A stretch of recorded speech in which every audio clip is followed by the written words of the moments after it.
Friends, বাবি skin and hair care থেকে নেহা রায় বলছি। আজকে তোমাদের সাথে আমি শেয়ার করব যারা খুব স্ট্রেটনিং, স্মুথনিং, কেরাটিন এইসব করতে পছন্দ করো তাদের জন্য আজকে এই ভিডিওটা।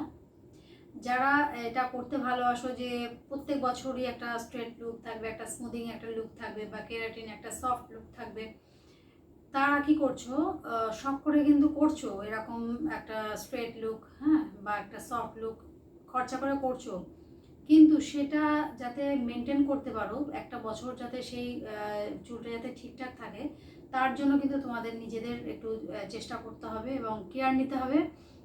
তার জন্য চাই তোমাদের সালফেট প্যারাবিন ফ্রি যে শ্যাম্পু বা কন্ডিশনার, এগুলো কিন্তু তোমাদের ইউজ করতে হবে, কিন্তু যেটা তোমরা করো না।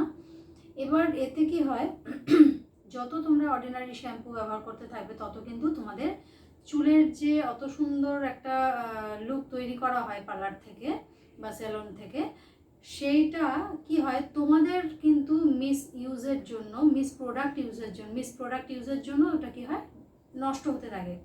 এবার ভাবো যে এখান থেকে করলাম ঠিক হলো না, হ্যাঁ, অন্য জায়গা থেকে করলে ভালো হতো।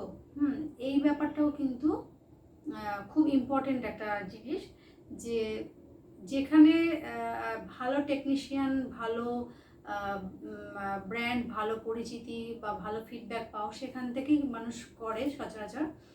তো সেখানে গাইডেন্সটা তোমরা পেয়ে যাবে, কিন্তু যদি অর্ডিনারি কোথাও থেকে করো সেখানে কিন্তু তোমরা গাইডেন্স পাবে না। তো তাদের জন্য আমি বলছি যে যেখানে গাইডেন্স তোমরা পাবে না তারা কিন্তু সালফেট আর প্যারাবেন ফ্রি যে শ্যাম্পু আর কন্ডিশনার আছে ওটা কিন্তু তোমরা ইউজ করতে থাকবে। তাহলে তোমাদের কি হয়, 1 বছর কিন্তু চুলটা ভালোভাবে থাকবে, নষ্ট হবে না। তো এত টাকা খরচা করে যখন করো তখন তো একটু সচেতন হতে হবে। তো সেইগুলো নিয়ে আমার একটু বলা, যে যাদের এই শখটা আছে প্রত্যেক বছর, আমার মনে হয় যারা প্রফেশনে কোনো কিছু আছো তারা করলে তাও ঠিক আছে। আর যদি কোনো প্রফেশন না হয়, এমনি হয়, তাহলে যদি ঘরোয়া মানে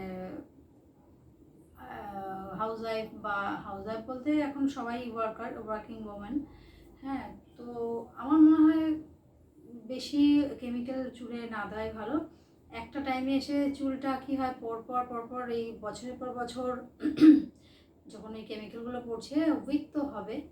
তো সেটা একটু তোমরা মেনটেন করার চেষ্টা করো, আর একটু গ্যাপ দিয়ে একটু করার চেষ্টা করো, যে প্রত্যেক বছরই যে এটা শখ করে করবে সেটা কিন্তু রেজাল্ট ইন ফিউচার তোমরা বুঝতে পারবে। যে আমি বারণ করছি না কাউকে মানে করতে, কিন্তু একটু সচেতন হও, একটু ভালোভাবে চিন্তা ভাবনা করে সব কিছু স্টেপ নাও, যাতে আমার মনে হয় যে ঠিক আছে একটু ওয়েভি চুল আছে কিন্তু চুল তো উঠে ফাঁকা হয়ে যাচ্ছে না, বা সবাই কিন্তু হেয়ার ফল কমাতে পারে না বা স্টপ করতে পারে না, অনেক কারণ হতে পারে তার জন্য, ঠিক আছে। তো সেগুলো নিয়ে একটু ভাবনা চিন্তা করে কিন্তু এই কেমিক্যাল প্রসেস যেগুলো আছে সেগুলো স্টেপ নাও। আর সেগুলো যদি করাও একটু ব্র্যান্ডেড কোনো পার্লার থেকে করাও, আর নর্মাল কারোর কাছ থেকে করলে কিন্তু একটু নলেজ নিয়ে তারপরে স্টেপ নিও, কারণ একটু ওগুলো তোমাদের একটু টেক কেয়ার করতে হবে নিজেকে বাড়িতে। শুধু পার্লারের বা যে করে গেছে তার উপর দোষ দিলে হবে না, তোমাদেরও এটা নিজেকে একটু মেনটেন করতে হবে, যে কি করা উচিত। তো আজকের এই ভিডিওটা এই জন্যই, যারা স্ট্রেটনিং স্মুথিং পছন্দ করো, আশা করি তোমরা একটু নিজেরা টেক কেয়ার করবে, তাহলে আমার মনে হয় চুলটা ভালো থাকবে। ঠিক আছে, নেক্সট টপিক নিয়ে আবার আসছি। Till then, by.